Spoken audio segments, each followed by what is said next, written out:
महाराष्ट्र के छत्रपति संभाजीनगर से विपक्षी नेता अंबादास दानवे ने देवा भाव के विज्ञापन को लेकर विवादित बयान दिया है। उन्होंने इस बात पर कड़ा एतराज जताया है कि दिए गए विज्ञापन में किसी का नाम ही नहीं लिखा गया, जबकि किसी का नाम जरूर लिखा जाना चाहिए था। उन्होंने सरकार पर आरोप लगाया कि जिस आरक्षण का श्रेय लेने के लिए विज्ञापन दिया जा रहा है उसमें अपने नाम का उल्लेख करना भी जरूरी था, लेकिन ऐसा नहीं किया जा रहा। दानवे ने कहा कि सरकार आरक्षण मिलने की जानकारी छुपा रही है और इस बात को स्वीकारने में डर रही है।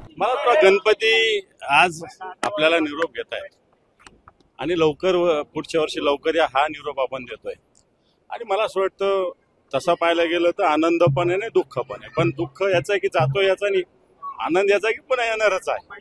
आणि मला असं वाटतं आम्ही पारंपरिकरित्या आमचा संभाजीनगरचं संस्थान गणपती इथून आमची मिरवणूक सुरू होत असते, ढोल ताशा बँड, पहिलं वर्ष असं की डीजे मुक्त संभाजीनगर सगळ्यांच्या प्रयत्नानं होत आहे आणि म्हणून मला असं वाटतं हे नृत्य करणं वगैरे ही नेहमीची पद्धती आहे। काय साकडं बिकडं काय भानगडी नाही, मन मुराद आनंद लुटणं आनंद घेणं हेच, काही साकडं बिकडं काय भानगडी नाही।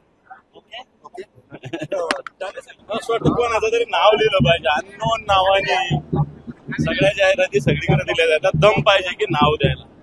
शिवाजी महाराजांना नमस्कार केल्याने शिवाजी महाराजांच्या विचाराचे आपण पाईक असं त्याचा अर्थ होत नाही। शिवाजी महाराजांच्या स्मारक ते काय आले होते ना मोदीजी, त्यांनी शिवाजी महाराजांच्या स्मारकाचं हे केलेलं आहे, काय पाया घडलेला आहे, अजून काय झालं माहित नाही। तो सिंधुदुर्गला राजकोटचा किल्ला पडला, आणखी ढिल्ला झाला।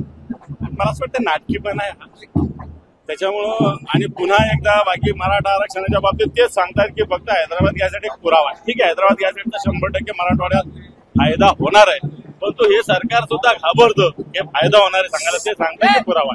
हे कोण करते आणि का करते?